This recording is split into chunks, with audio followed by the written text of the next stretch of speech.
Ensuite, envoyer au ministère les plans et devis, attendre notre demande d'autorisation d'aller en appel d'offres public. Et là, on va pouvoir, en début d'année 2027, déposer, aller en appel d'offres public. Et une fois qu'on va avoir reçu l'information de tous nos soumissionnaires, qu'on va avoir fait nos analyses, qu'on va avoir évidemment proposé un adjudicateur conforme, et avant même de l'octroyer, on va envoyer au ministère, nous, pour notre octroi de subvention, qui n'arrivera pas, et je vous le répète, ça n'arrivera pas avant la mi-avril 2027. Bon. Est-ce que ça vous convient? Ça me convient très bien. Ça me fait plaisir. Donc, je comprends que vous, pour le moment, en tout cas, il n'y a pas de volonté d'arrêter ce projet-là. Il est simplement retardé à 2027. Bien, je vous remercie beaucoup d'avoir pris en considération les représentations qu'on a faites. Je l'apprécie énormément. Merci. Merci, Mme Vendette.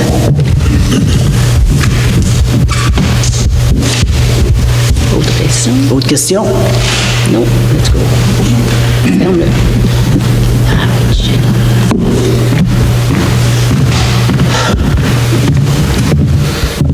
Bonsoir.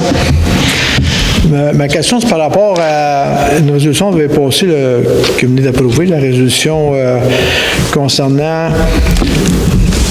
bon, je ne vais pas vous dire quoi, là. La résolution 2025-12-279, en lien avec la bibliothèque, là, les transferts de fonds de 609 000 qui étaient à 556 000 parce qu'il manquait 53 000. Là. Je veux juste comprendre, c'est que le 609 000, ça a été approuvé par cette demande de résolution-là a été demandée par notre firme de vérification comptable, Amia Gelina. Peux-tu nous donner une page, Claude? Ça, c'est votre résolution du mois passé. Résolution du mois. Oui. Fait que, moi, ce que je voudrais comprendre, là, c'est qu'il y avait 109 000 à mettre sur le règlement d'emprunt. Est-ce que vous pouvez me dire combien est le règlement d'emprunt aujourd'hui de la bibliothèque? Est-ce que vous le savez? Non, on n'a pas analysé encore les coûts de la bibliothèque. Non, je ne demande pas d'analyser les coûts. Le règlement d'emprunt au Fonds municipal vert, il a été approuvé. Il a été fait. Est-ce que vous avez le montant? Non, j'ai été dessus. Pardon? Vite de même. Non. OK. D'abord, je vais vous aider. C'était le maximum qu'on peut avoir, c'était 2 100 000 coques. Puis nous autres, on avait demandé qu'on emprunte juste 1,5 million. Ma question est suivante. Est-ce que vous avez emprunté 1,5 million ou 2 millions 100 000? C'est tout simple que ça, là, à peu près? Bien, on va faire le tour avec la directrice des finances, parce que c'est un dossier qui était terminé. Donc, ce que je vais faire, nous, on va finaliser tout ça. Comme vous a dit le conseiller, M. Côté, on va faire une présentation sur l'ensemble des coûts de la bibliothèque, ce que ça a coûté, moins les subventions, donc le net, incluant les frais d'opération, qu'est-ce que ça coûte. On va vous le faire, le décompte. Oui, ça, le décompte, je commande pas mal papé là-dessus. Là.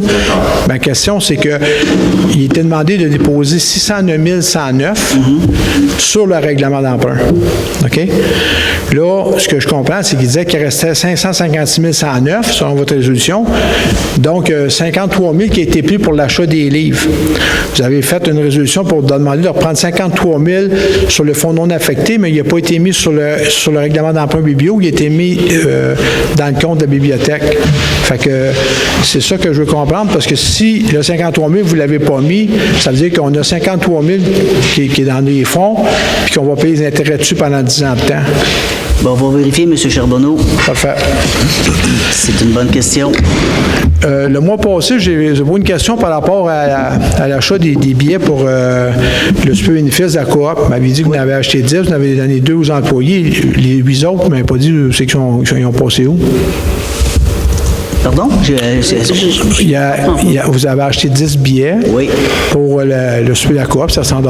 Oui. Puis vous m'avez dit que vous en avez fait tirer 2, un au code blanc, au code bleu. Là. Puis les 8 autres billets ont été où? C'est les conseillers. OK, mais vous n'êtes pas 8, là? On avait 7 billets. Donc, vous avez acheté 10 billets, vous me dites que vous en avez donné 2, il en reste 8. Puis Nicole Taboué, maintenant, il en reste 6. C'est ça. J'ai acheté mon billet. Non, c'est ça, mais non, c'était le nombre de personnes. On va revenir. Je veux revenir, écoute, Claude, c'était pas nos conjoints payer leurs billets, ça c'est sûr. Là. Non, c'est ça. C'est juste que, si ça 100 $, c'est pas grand-chose, mais vous avez un compte des dépenses. Chaque conseiller a un compte de dépenses. Une mère, tiens, il équivaut à peu près 20 000 par année. On avait s'assuré que les gens, on donne déjà de l'argent aux organismes. On s'est dit, bien, quand on prend des billets, on les paye nous autres mêmes. Comme nous autres, on a déjà été à Fondation médicale, des billets, ça n'a pas loin de 300 $ chaque. Le conseil, il a tout été, chaque personne a payé son billet. Fait que c'est juste pour ça, c'est qu'on a tous des comptes de dépenses, puis je pense pas que ce soit la ville à payer pour ça. Non, ben, je vais vous dire que je n'avais pas été informé comme ça. Puis c'était comme plus dire, on encourage, puis on y va, là, mais merci de la remarque. Merci beaucoup.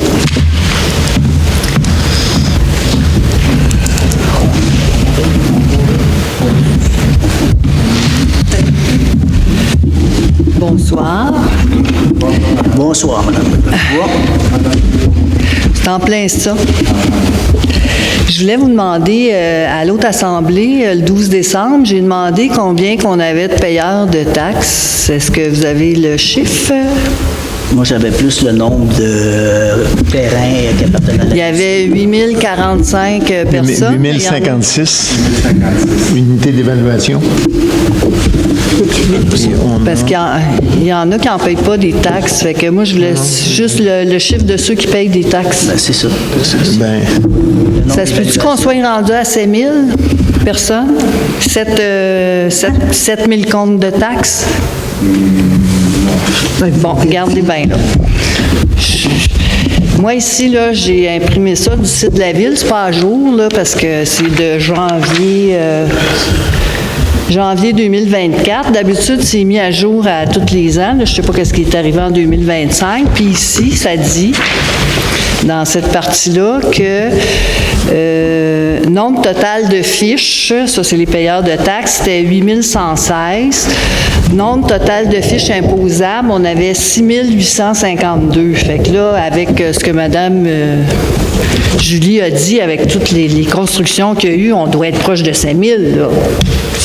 Mais Qu'est-ce que vous en pensez? je veux juste, est-ce que c'est un interrogatoire sur nos connaissances de notre communauté? Non, pas du tout. OK, parce que j'essaie de voir la pertinence de la question. La pertinence de la question, c'est parce qu'après, on peut faire un calcul. Un coup qu'on sait, tu sais, mettons, comme le Mont-Avalanche, si vous prenez 65 $ par compte de taxes, puis il y a 7 000 personnes qui payent des taxes, ça fait un montant de 455 000 par année. C'est ça. Sur 20 ans, ça fait 9 100 000. Oui, mais le but est quoi? Le but, c'est de savoir il y a combien de payeurs de taxes. ça doit être sur à peu près 7000. Bon, merci. Merci. Pour le site, si, est-ce que vous pouvez le mettre à jour? Cette partie-là. Bon, le site met à jour, justement, la personne de communication, ça va être une de ses premières tâches. OK. Puis là, notre richesse foncière uniformisée. Uniformisée, oui. Oui, M. Côté, je suis sûr que vous savez ça. C'est quoi la richesse foncière uniformisée? 2 milliards. 150 millions. Quelque chose... 2 milliards 150 millions 202 000. OK. Puis ça, c'est la complète, là. Ça, c'est... non, ça, c'est ceux qui sont imposables. Fait qu'on est vraiment rendu à 2 milliards 150. 150 millions 202 000. OK, c'est bon. Le sommet du rôle d'évaluation de la Fondation en septembre, il est déposé. Et en plus, le Conseil a fait une présentation à la population sur le rôle d'évaluation. Donc, oui, j'étais là. J'étais présente. C'était très intéressant. Merci beaucoup de l'avoir organisé. C'est tout. Fait que 7 000, hein, c'est ça? Autour de 7 000. OK. On va vérifier. Prochaine fois, on prend note. On va revenir avec un chiffre précis, détaillé. Il y a combien d'unités d'évaluation? Il y en a combien qui sont la propriété de la municipalité? Il y en a combien qui sont exemptés? Puis il y en a combien qui, finalement, sont imposables. OK. Puis vous savez, c'est intéressant qu'il y a des citoyens qui posent des questions, parce que vous ne savez pas toutes, mais ça peut informer des clients dans la salle aussi. Non, mais ça- Oui. Vous êtes Oui. d'accord avec ça? D'accord. Oui. OK. Merci. C'est là qu'on apprend. Merci, Diane. Madame Brisebois. J'avais pris ma retraite pour les assemblées du conseil, mais je pense que je vais revenir. Bien, certain. Ça va me faire on plaisir veut, de du vous monde aider. aussi. C'est pas par méchanceté que Non, je fais ça, c'est pour informer les gens dans la salle. En même Regarde. temps, vous ne pouvez pas tout savoir, puis vous allez faire des présentations, puis les gens vont être informés, puis c'est correct. Non, oui, c'est parfait. Merci beaucoup.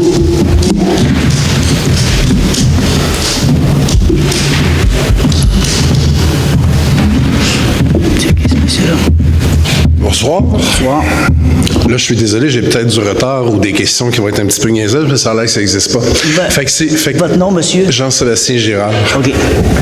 Fait que moi, comme citoyen, je vais en apprendre un peu plus sur le projet de centre communautaire, la vocation, l'usage. Où est-ce que je trouve ça?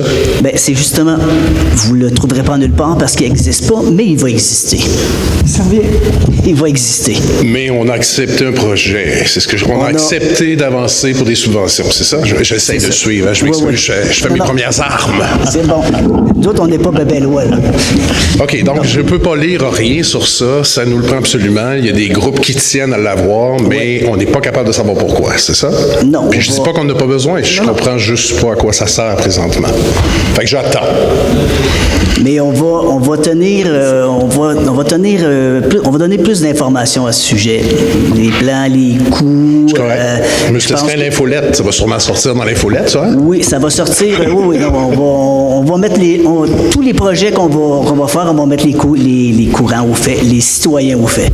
Super. De bien parler de sondage.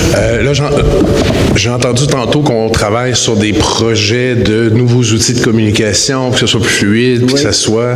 Si jamais vous avez on court tout après notre temps, un espèce d'échéancier de vos différents projets, puis où est-ce qu'on en est rendu avec des dates cibles pour que le citoyen, entre la garderie puis le meeting, soit capable de pogner ça au passage, quelque chose de visuel, puis après ça, on cherchera plus loin si on veut plus d'infos, mais juste une espèce de photo finish, je m'excuse. Absolument. De où C'est est-ce dans qu'on en est dans tout ça. les projets en cours, l'évolution. Ça va être cool. Ça va nous aider à vous aider aussi. Oui.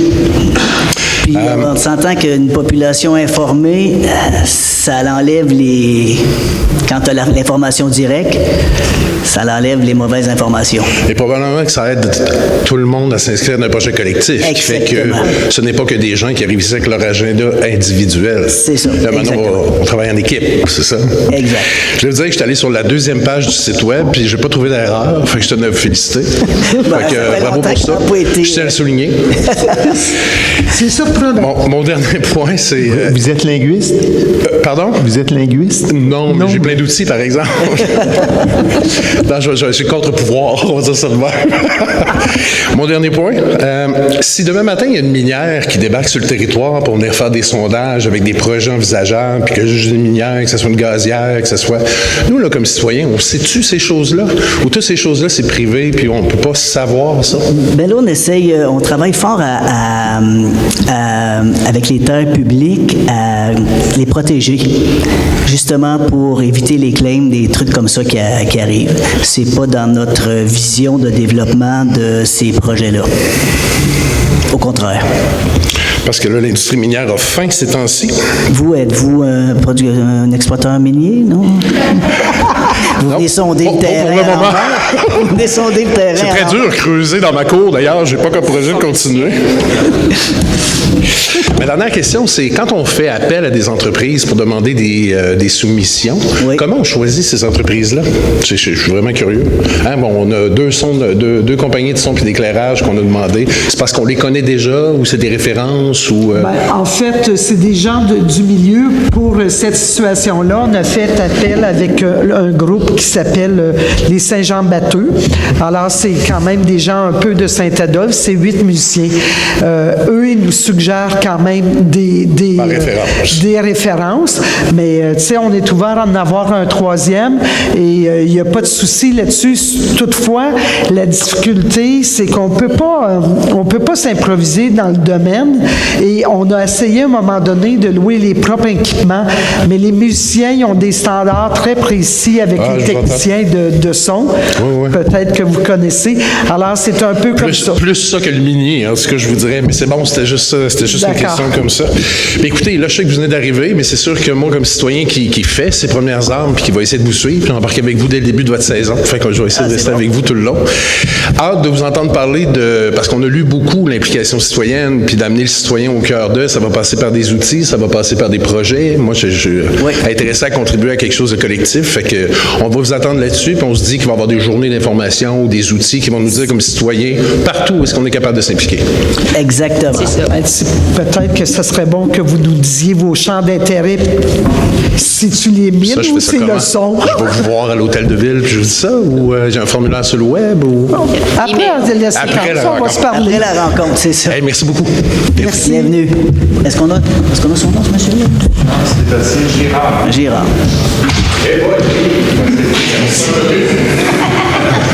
Déjà connu. Bonsoir, Mario Tremblay. Je viens ici parce que j'étais assez récent comme résident de Saint-Adolphe, puis je commence à connaître un peu tous les raccoins. Et puis, un des raccoins qui est pas si raccoin que ça, c'est les terres de la Couronne, le Jackrabbit. J'ai à peine connu ça cet automne, puis j'ai été ébahi de l'immensité, puis de tout le territoire que ça nous apporte. Malheureusement, de manière frustrante, tous les accès ont été, au fil des ans, fermés par les administrations et non protégés. Du coup, je me dis, il reste-tu des options? Bon, il y a eu une option, je pense, par le chemin des Malaises, mais c'est pas une si bonne option que ça, parce que ça donne accès à une zone très restreinte du Jackrabbit. Par contre, avec un peu de recherche, puis à me promener un peu dans ce territoire-là, la première frustration, c'est que si tu veux y aller, c'est comme, il faut que tu passes par Weir. Là, on parle d'environ 1 heure pour descendre jusqu'à Montcalm, 16 îles, Weir, puis après ça, remonter. Puis vis-à-vis Saint-Adolphe, on est pas mal dans le 1 heure. Ça, j'ai trouvé ça gossant. Du coup, par après, je me suis mis à chercher un peu les accès. Là, les accès, c'est épouvantable. Un des avantages d'un chemin qui est déjà existant, qui s'appelle justement le chemin Saint-Adolphe, c'est qu'il va se brancher directement au grand chemin Jackrabbit, qui fait nord-sud de Weir jusqu'à Mont-Blanc. Puis lui, il donne accès à un immense territoire rempli de lacs, montagnes, où tout est permis de faire. Là, je me dis, oups, là, on tient quelque chose. Je commence à magasiner un peu au niveau des accès. Il n'y en a pas. En fait, il y en a un. Il a été fermé. Je me suis demandé par après, en fouillant un peu, s'il n'y aurait pas une possibilité de faire quelque chose de plus avantageux que par le chemin des Mélèzes, qui, lui, comme je vous disais tantôt, donne un accès plutôt restreint au Jackrabbit. Alors qu'il y a un chemin qui s'appelle le chemin Saint-Adolphe, qui est un vieux chemin qui a été longuement utilisé au fil des ans, puis qui est solide, où les camions d'Irou passaient là-dessus pour transporter le bois et ainsi de suite. Puis lui, c'est un chemin qui est viable. Puis la bonne nouvelle, c'est que ce chemin-là, il est toujours existant, puis qui part du chemin du lac des Trois-Frères, puis qui s'en va se brancher directement au chemin du Jackrabbit. Il a été fermé. Il a été fermé par le premier propriétaire sur le bord du chemin du lac des Trois-Frères. Bon, c'est correct. C'est privé puis tout ça. Mais je me dis, y a-t-il des solutions? Du coup, j'en ai peut-être trouvé une qui semble intéressante. Ce qui arrive, c'est que sur le bord des terres de la Couronne, c'est drôle, mais on est propriétaire, la municipalité est propriétaire d'un immense terrain, juste sur le bord du Jackrabbit. Puis là, du coup, moi, je me dis, ça serait peut-être quelque chose de plus avantageux que par le chemin des Mélèzes, parce que je me dis, là, il y aurait moyen de faire un beau grand stationnement, peu importe, puis comment je pourrais dire? Je ne veux pas le dire d'une manière méchante, mais il y a une loi au Québec, c'est pas moi qui l'ai inventée, nul n'a le droit d'enclaver son voisin. Du coup, moi, je me dis, ben, c'est nous autres là, qui sommes propriétaires là, puis moi, je propose l'idée, une solution comme ça, que si on peut profiter de l'avantage d'avoir gardé ce terrain-là au fil des ans, ben, le premier voisin, en fait, tous les voisins précédents, ils ne peuvent pas nous empêcher de passer. Puis là, ben, ce terrain-là, je peux vous le nommer, c'est le lot 3 959 659.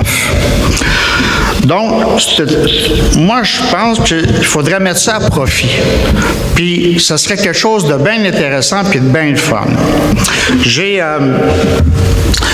Je vois bien que Saint-Adolphe, c'est quelque chose il y a une bien bonne volonté de la part de vous autres, puis de tout le monde, à développer, puis à peut-être amener bien du monde, mais on a ce côté-là, nous autres, chez nous, d'avoir un immense territoire.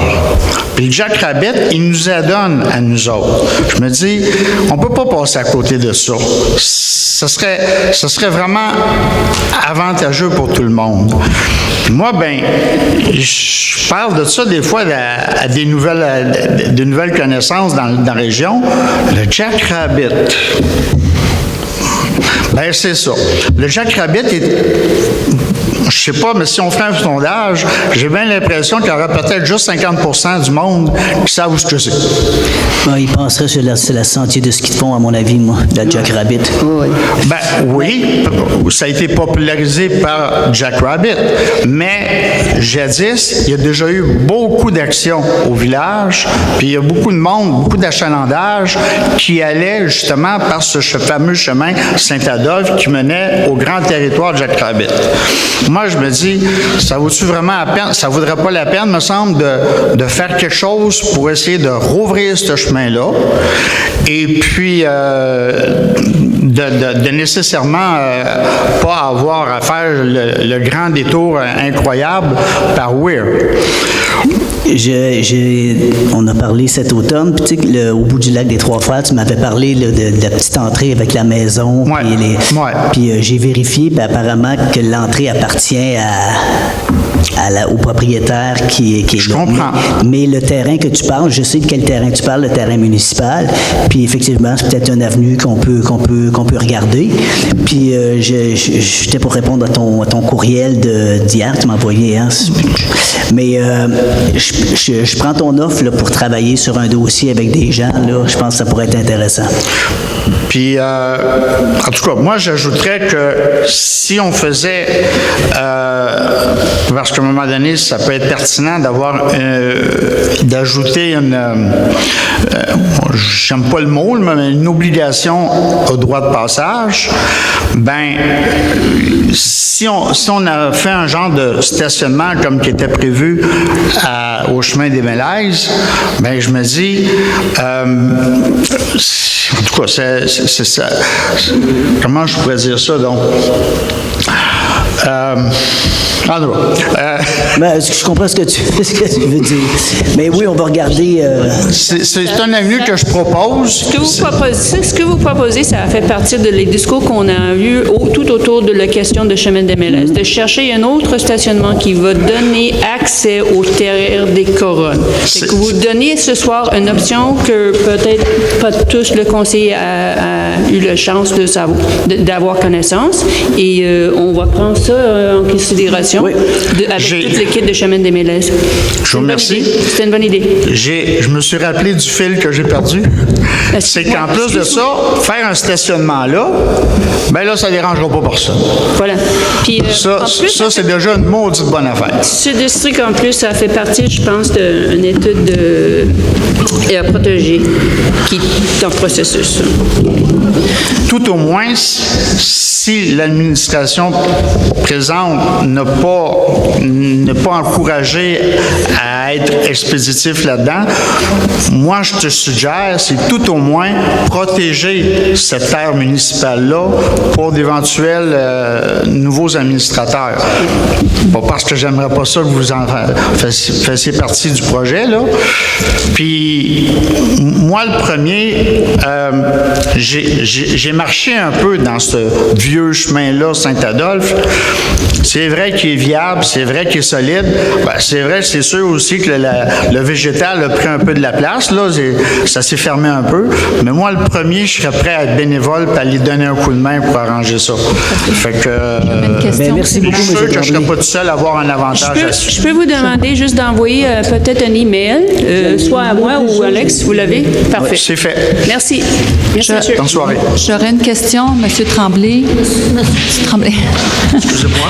Une question supplémentaire. Vous pensiez à l'accès pour quelle activité quand vous parlez de... Plein d'activités.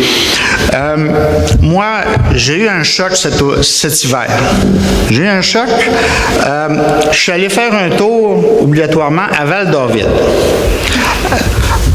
Moi, je pensais que Val-David, c'était le 117, puis c'est tout. Puis avec une pancarte Val-David. J'avais affaire à rentrer dans le village. Grande fut ma surprise quand j'ai vu qu'une petite rue pittoresque, bien aménagée, je veux dire, avec un look très d'autrefois, qui croise le chemin le petit train du Nord. J'avais foule. C'était rempli de personnes. Fait que là, il y avait une foule partout. Les gens s'adonnaient à aller dans les commerces. Il y avait des activités, il y avait de la raquette, il y en a qui faisaient du ski de fond. Et moi, je me dis, OK, chez nous, le pittoresque, on peut peut-être l'oublier un peu parce que là, on s'entend que les bâtisses sont pas tout à fait... bon, il n'y a pas un amalgame, je dirais, mais on a d'autres choses que Val-David n'a pas, c'est le territoire. Puis moi, je sais bien que au Jack Rabbit, tu as tout. Tu as toutes les possibilités. La mode est grandement aujourd'hui axée sur l'écotourisme. Et puis, je vous dis, c'est un immense territoire. Il est là, il est à nous, comme à tous les Québécois, mais on se l'est juste fermé au fil des ans. C'est ça que je trouve triste. Ce serait avantageux pour faire VTT, ski de motoneige, ski de fond, raquette, peu importe. Tout est là. Alors que, par rapport au chemin des Bélaises, on est coincé, là. Moi, je ne me verrais pas commencer à aller faire un tour en motoneige dans un petit sentier tout petit, là. Après une demi-heure, c'est terminé. Puis j'ai un autre aussi doléance par rapport à ça. C'est que moi, j'ai la chance d'être propriétaire d'une belle terre. J'ai 100 acres. Je suis heureux. Pour moi, le Jack Rapid, c'est pas nécessairement, je veux dire, quelque chose qui va super m'avantager. Moi, je parle bien plus pour tout le monde que pour moi tout seul. Par contre, j'ai des visiteurs, j'ai des VTT, j'ai des promeneurs, j'ai des skidoo, des motoneiges. Ça vient sans permission, malgré les pancartes, ils se foutent de ça. Et puis ça me dérange un peu parce que je mets beaucoup de temps et d'énergie là-dedans. Je suis rendu à 1000 arbres que je viens de planter, puis j'en ai encore un 1000 que je vais planter encore cette année. Puis voir une motoneige scraper, tout démolir ce que j'ai fait, saccager, ça me gosse. Ça me dérange profondément. Quand même, j'appellerai la police, ça ne changera pas grand-chose. Le skidoo va être passé, ça va faire longtemps. Moi, je me dis, si peut-être que c'est malin pas gentils-là avaient accès au Jackrabbit, bien là, il n'y aurait pas trop d'excuses. En tout cas, c'est mon... D'une pierre deux coups. Merci. Il n'y a pas d'autres questions?